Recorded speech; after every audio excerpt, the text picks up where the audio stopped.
तराजू का पलड़ा होता है ना, अप डाउन होता ही होता है जी। कहेंगे तो जेल जाएंगे। शांति प्रसाद भट्ट जी, हाँ। मोटे तौर पर आपने भी सुना और मैं भी आपके साथ ही सुन रहा हूं, लेकिन उर्मिला बहन ने एक बात कही कि सरकार की निगाह क्यों नहीं है, सरकार ने क्या किया। मुझे ध्यान हो रहा है 2017 की बात कर रही है सरस्वती जी कि 2017 में इसको एनओसी मिली और अक्टूबर 2024 में यह कंपनी भाग गई।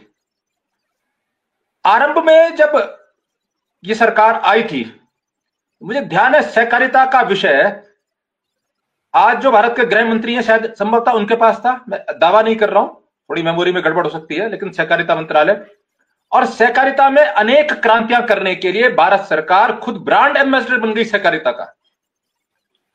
सहकारिता को मिशन के रूप में प्रचारित किया गया। अब ये कह रहे हैं कि आरबीआई से मान्यता है, वहां पंजीकृत है, ये LUCC सहकारिता मंत्रालय में पंजीकृत है, और चूंकि मनी ट्रेनिंग का मामला है तो आरबीआई नेचुरल ये आरडी लेती है, ये एक तरह से बैंक की तरह काम कर रही है, आरडी ले रही है, फिक्स्ड डिपॉजिट ले रही है, लोन पे काम करती होगी, ज्यादा मुनाफा देने की बात करती होगी, मुझे एक्यूरेट थोड़ी देर में पता चलेगा। लेकिन भारत सरकार तो खुद ही इसकी ब्रांड एम्बेसडर थी, और जब ये बता रही है कि तकरीबन ये 500 करोड़ और 800 करोड़ रुपए घरेलू पैसा, ये इन्वेस्टमेंट का पैसा नहीं है कि कहीं पूंजी निवेश किया गया हो, मनी सेक्टर में किया गया हो, लोगों के घरों से निकलने वाला। माना उर्मिला मेहर को उत्तराखंड राज्य आंदोलनकारी होने के नाते 3-4 हजार रुपए की पर मंथ पेंशन मिलती है, संभवतः मैं जो पेंशन की बात कर रही है यही समझ रहा हूंगा मैं, उस पेंशन में से आधा अंश 2000 रुपए इन्होंने रख दिया, मैं एप्पल का फोन खरीदूंगी। तो आप लगाइए घर के बजट में से चाय पत्ती का पैसा, लोगों के कपड़ों का पैसा, नई बनियान खरीदनी है, लोग घर छुपा देते ना, फट गई तो कोई बात नहीं, रहने दो यार, पैसा जमा कर देते हैं, बढ़ के आएगा।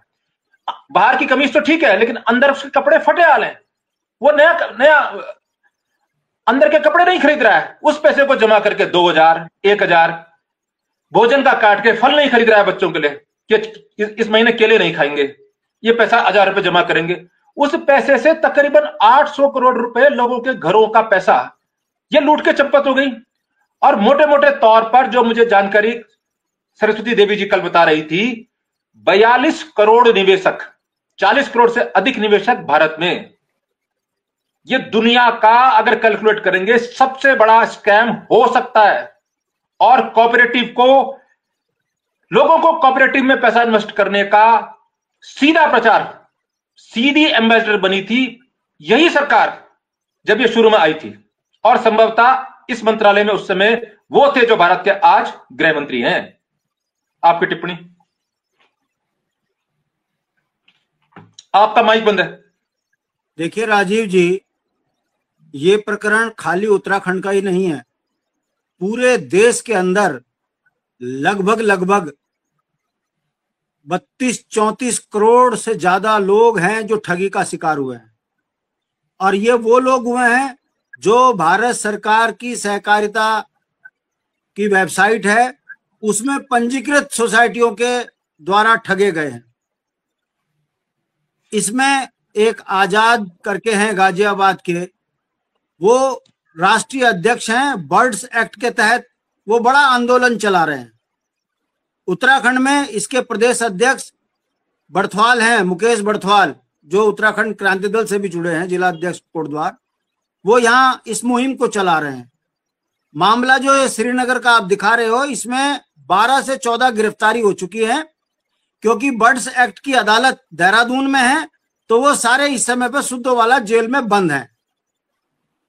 और जो इस घोटाले, जो ये LUCC है, Loni cooperative urban cooperative society, ये जो है ग्वालियर में भी इन्होंने घोटाला किया है, उत्तर प्रदेश में भी घोटाला किया है, उत्तराखंड में भी घोटाला किया है। लगभग 600-700 करोड़ का घोटाला करके कोई अग्रवाल है, वर्तमान में वो कहीं दुबई छुपा हुआ है। उत्तराखंड का जो ये मामला है, इसमें उत्तराखंड की जो गृहिणी है, इनको लालच दिया गया और इनसे छोटी छोटी रकम जमा करवाकर पैसा सीधा गाजियाबाद जाता था, कैश गाड़ियों में।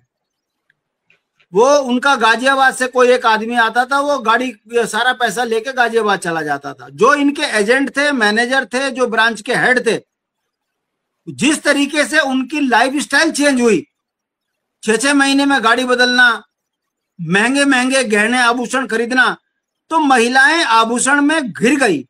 जो इनके बड़े बड़े एजेंट थे, महिलाओं ने जब देखा कि अरे बाप रे, एक गाड़ी में आ गई, आज गाड़ी, दूसरे दिन गहने बदल गए, तो तमाम पहाड़ की महिलाएं जो हैं इसमें अपनी पूंजी लगाने लगे। और जब ये सीमा से बाहर पैसा चला गया, ब्याज देने की स्थिति में नहीं रहे, तो अचानक पता चला कि ये सारी कंपनी जो है फ्रॉड है।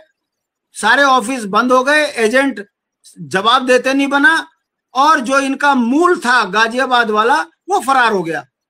तब यहां हल्ला मचा, दबाव बना, पौड़ी एसएसपी ने एफआईआर दर्ज कराई और एसआईटी ने इनको पकड़ पकड़ के, जो एजेंट थे बड़े बड़े, उनको घेरा, चाहे वो ऋषिकेश के हों, चाहे वो श्रीनगर के हों, वो जेल में है।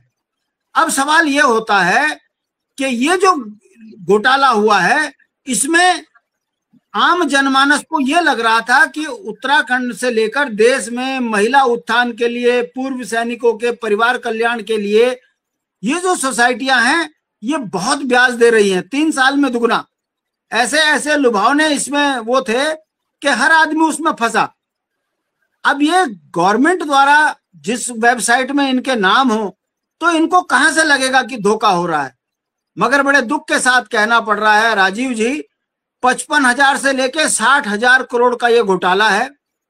सरकार के पूरा मामला संज्ञान में है, बावजूद इसके अभी तक कोई बड़ी कार्रवाई नहीं हुई है। छुटपुट जगहों पर एफआईआर दर्ज हुई है, छोटे गुर्गे पकड़े गए हैं, मगर जो बड़े घोटालेबाज हैं, मिस्टर अग्रवाल और उनसे जुड़े हुए कई लोग, ये अभी भी हाथ नहीं आ रहे हैं। और अब ये मामला, जहां तक मुझे लग रहा है, इतना पेचीदा हो गया कि हाई कोर्ट, सुप्रीम कोर्ट में भी अभी ये फाइलें चलेंगी, तो मुझे लगता नहीं है जो बड़े अपराधी हैं वो पकड़ में आएंगे, क्योंकि बड़े अपराधी फ्रंट में नहीं थे। सरकार चेहरा थी और सरकार इसमें कहीं पार्टी बन नहीं रही है, तो जो इनके एजेंट हैं वही फंसेंगे और गरीबों का पैसा डूब चुका है।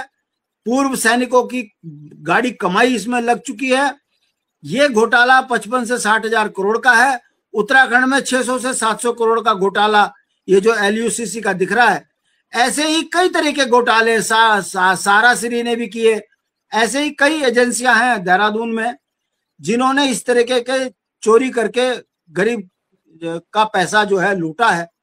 देखते हैं आगे इनकी रिकवरी सरकार कैसे कराएगी। बहरहाल जिसने ये घोटाला किया है वो बाहर है। इनका पैसा सरकार अगर जिम्मेदारी लेगी तो वापस आएगा, मगर सरकार इसमें कहीं से कहीं तक पार्टी बनने को तैयार नहीं है। सरकार ये बताने को तैयार नहीं है कि सरकारी वेबसाइटों में जब ये पंजीकृत हैं, इनके बड़े बड़े एडवर्टाइज उसमें चल रहे थे, तो फिर इनके साथ ये धोखे में सरकार आगे आकर इनकी मदद क्यों नहीं कर रही है। ये यक्ष प्रश्न बना हुआ है। वर्तमान दौर में पूरा देश घोटालों की भेंट चढ़ रहा है। हर विभाग में घोटाले हैं, हर कोऑपरेटिव में घोटाले हैं, और इस तरह की चिटफंड के जो सोसाइटियां बनी हैं, इसने तो इस सरकार की पोल खोल के रख दी। पूरा देश घोटालों में, धोखे में चल रहा है। आम जनमानस परेशान है। श्रीनगर में हमारी बहनों ने जो है मुहिम चलाई हुई है, सरकार देख भी रही है, मगर अभी तक कोई ठोस आश्वासन उनको मिल नहीं रहा है। दुख की बात है, अभी चुनाव हुए, ये जितनी महिलाएं वहां पर धरना प्रदर्शन कर रही है सब भाजपा वाली हैं, और भाजपा को वोट देते हैं और भाजपा इनको लूट रही है। समझ में नहीं आता कि या तो धर्म बचा लो या अपने परिवार बचा लो, पैसा बचा लो। ये समझ से बाहर है कि आखिर इतने दमन के बाद भी ये भाजपा के साथ क्यों जुड़े हैं, भाजपा को, नेताओं को क्यों पोषित कर रहे हैं। और इसका रिजल्ट ये है कि माँ बाप झंडा उठा रहे भाजपा का, बच्चा हाई स्कूल इंटर में फेल, वो चरसी शराबी बन रहा है, चप्पा चप्पा खाजप्पा कर रहा है। सड़कों पे अपने अस्तित्व के लिए महिलाएं जो है सड़कों पर हैं, और जिस तरीके से समूह बनाकर भाजपा पूरे देश को लूट रही है, उसी की परिणति आप श्रीनगर और उत्तराखंड में देख रहे हो। दुख है। मुझे उम्मीद है कि सरकार इसमें संज्ञान लेगी, इनको पैसा दिलाएगी। यदि सरकार इसमें इसी तरीके की चुप्पी, तो कई परिवारों की जो है, कई बेटियों की शादी होनी है, कईयों को हायर एजुकेशन में जाना है, ऐसा गाढ़ा कमाई का पैसा यदि कोई लुटेरा लूट के चला जाएगा तो मुझे लगता है एक पूरी पीढ़ी अपनी योग्यता से वंचित हो जाएगी, कईयों की शादियां रुक जाएंगी, और इसका दोषी अगर कोई है तो वो भारतीय जनता पार्टी है, उनकी सरकार है जो गरीबों को लूट रही है। लूटने के नए नए तरीके आपको दिख रहे हैं, चाहे वो झूठे आश्वासन हो, फिर चाहे इस तरीके से LUCC के नाम से लूटा जा रहा हो। राजीव जी, बड़े दुख के साथ मुझे कहना पड़ रहा है, जनता सब समझ रही है कि हमारे साथ धोखा हो रहा है, मगर जनता ही इन बेईमानों को पोषित कर रही है, इसलिए आज अपने परिस्थितियों के आगे फंसी हुई है। देखते हैं सरकार कब संज्ञान लेती है। बहरहाल LUCC से लेकर पूरे देश के अंदर लगभग जो है हर घर परिवार जो है इनकी लूट में जो है फंसा हुआ है, और पूरे देश के अंदर ये जो तंत्र है लुटेरों का ये मजबूत है। भाजपा को इन्होंने पोषित किया है, इसीलिए इन पर ठोस कार्रवाई नहीं हो रही है। यह दुर्भाग्यपूर्ण है कि उत्तराखंड की महिलाएं इसमें फंसी हैं, इनका पैसा इसमें डूबा है, आज ये परेशान है। आपने सही कहा कि कई परिवार की बहनों ने तो अपने पति को बताया नहीं, मगर उनके भी 2-2, 4-4 लाख रुपए लग गए हैं। बड़ी विकट समस्या हो गई है उत्तराखंड में। देखते हैं आगे क्या होता है। राजीव जी। चलिए, शांति भट्ट जी, हमारे साथ किरण केंतुरा जी भी जुड़ी हैं। किरण जी, आप LUCC से क्या समझती हैं, और हमको आसान शब्दों में आम आदमी कैसे समझेगा ये है क्या ये भला LUCC, और आप इसमें फंसी तो कैसे? जी सर, मेरी एक फ्रेंड यही पास में रहती थी, उसने बोला कि दोस्ती थी तो उसने बोला RD कर ले मेरे से। मैंने बोला ठीक है। फिर उन्होंने यहाँ पे 2 लेडीजें थी, उनको बुलाया और उनके माध्यम से RD के लिए मुझे प्रेरित किया गया। तो हर कोई चाहता है सर कि 1-1 हजार है, 2-2 हजार है, 5-500 करके हम अपनी बचत करें, क्योंकि मैं एक अकेली हूँ और बच्चों को भी कहीं ना कहीं मेरे ऊपर उनकी जिम्मेदारी भी है, उनको पालना भी है। और इसके चलते मैंने बोला 1-1 हजार करके मैं ऐसे जमा करती रहूंगी। तो उन्होंने मुझे प्रेरित किया कि आप खुद काम कर सकती हैं, तो उन्होंने इसीलिए प्रेरित किया मुझे। उनको लगा कि ये अकेली भी है और इसे मतलब कमाने की जरूरत है, क्योंकि मुझे घर पे बच्चों को भी देखना होता है और कमाना भी था, तो मैं कैसे अपने बच्चों को पालती ना। तो मैंने उनसे पूछा कि क्या क्या कैसे कैसे करते। उन्होंने बोला अगर तू 1 हजार की RD करेगी तो इतना कमीशन मिलेगा, 2 हजार करेगी तो ऐसे इस कमीशन मिलेगा। तो सर जब मैंने शुरुआत किया था इसको, तो मुझे पहला यहाँ पे जो पेमेंट आया था 6 हजार आया था। तो उन्होंने धीरे धीरे करके यहाँ पे मुझे ऐसे प्रेरित किया गया। और मैंने कई लोगों से RD के लिए बोला था, उन्होंने मुझे मना किया। उन्होंने बोला अगर डूबता है तो तुम कहाँ से लोगों का पैसा दोगी, क्योंकि जो लोग आपको ज्वाइन कर रहे हैं उन लोगों के पास तो ऑलरेडी बहुत सारी संपत्ति है, उसे बेच के भी लोगों का पैसा दिलवा सकते हैं। तो कई लोगों ने तो इस वजह से मेरे पे भी RD नहीं करवाए। तो मैंने